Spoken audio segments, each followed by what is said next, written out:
Research has told us much about life after death. But what about life before birth?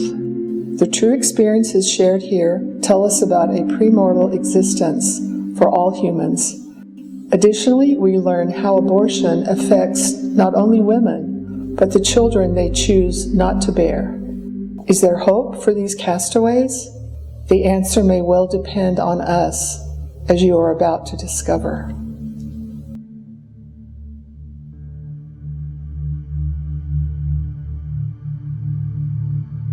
Pre-birth experiences have power to save the life of more than just the unborn. After filming a segment on our pre-birth research for Japanese television in New York City, the crew director, a pretty and pleasant Japanese woman who had worked in America for several years, related the following account. She had heard about the case from Japanese television and newspaper reports, and from a mutual friend who knew the main characters firsthand.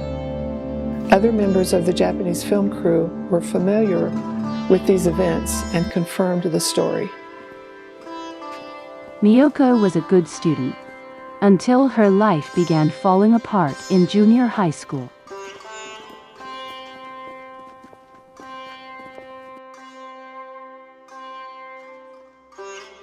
Over the years, her parents' rocky marriage worsened. Just when divorce appeared imminent, Miyoko's mother surprised everybody by running off with a secret boyfriend. One can only surmise the reasons for what transpired next.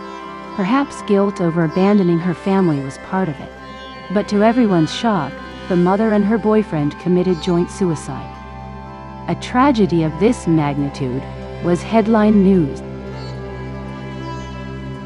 Adding to the trauma, one investigative reporter uncovered evidence that Miyoko's twin brothers were not really her biological brothers.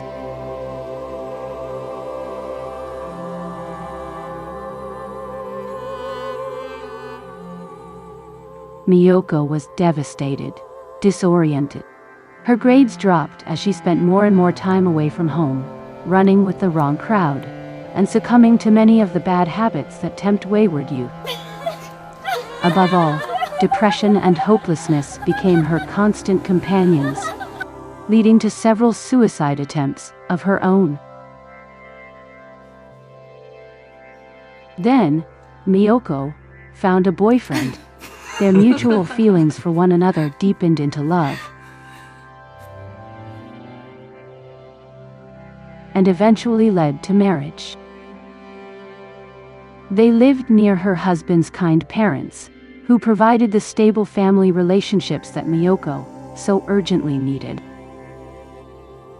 At age 18, the teenage bride was healing from her wounds of the past and expecting a child.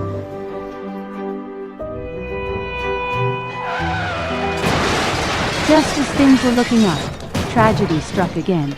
Miyoko's husband was killed in a car accident. The young mother-to-be was grief-stricken. She had only begun to gain control of her own life. Practically a child herself, how could she tend to the needs of an infant as a single parent? This was the final blow. Depression and hopelessness returned. Life had always been difficult. Now it was unbearable.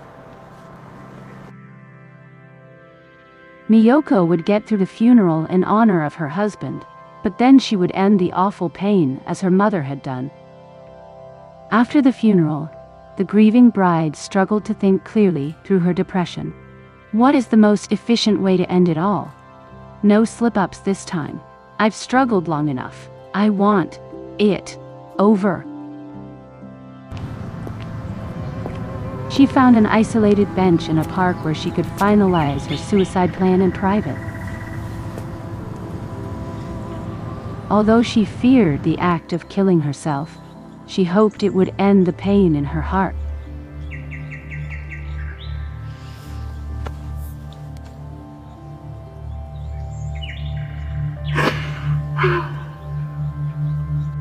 Head bowed in deep thought, Miyoko was alerted to a sensation that she was not alone.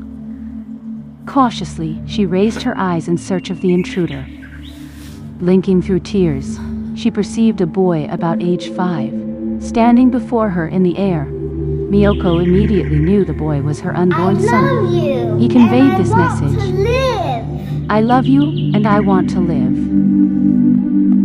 Miyoko realized she had been so wrapped up in her own needs as a pregnant teen widow that her child's future had not really occurred to her until that moment. The boy's enthusiasm to begin Earth life, coupled with the love he radiated to her as his future mother, provided a whole new perspective. Miyoko recognized that life is bigger than self and extends beyond Earth boundaries. She abandoned all suicide plans and returned to her in-laws. They had lost a son, but she could give them a grandson. With open arms, they welcomed their daughter-in-law into their home and virtually adopted her.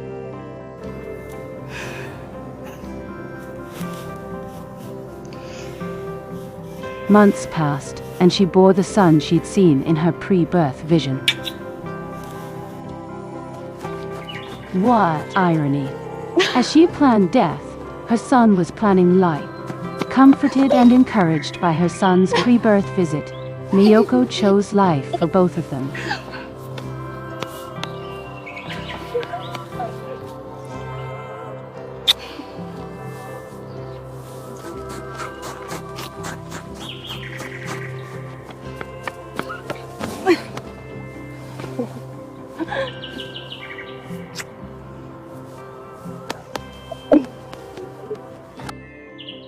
When the boy reached age 5, his features matched perfectly her memory of his appearance in the park that life-saving day.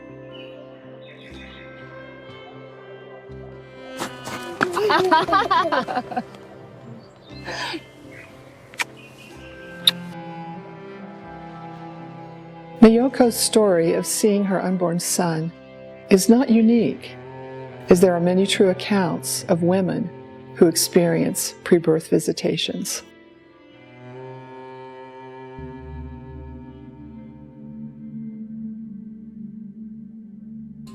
For more examples of true pre-birth experiences, the Castaways book is available at both Amazon and at sarahhines.com.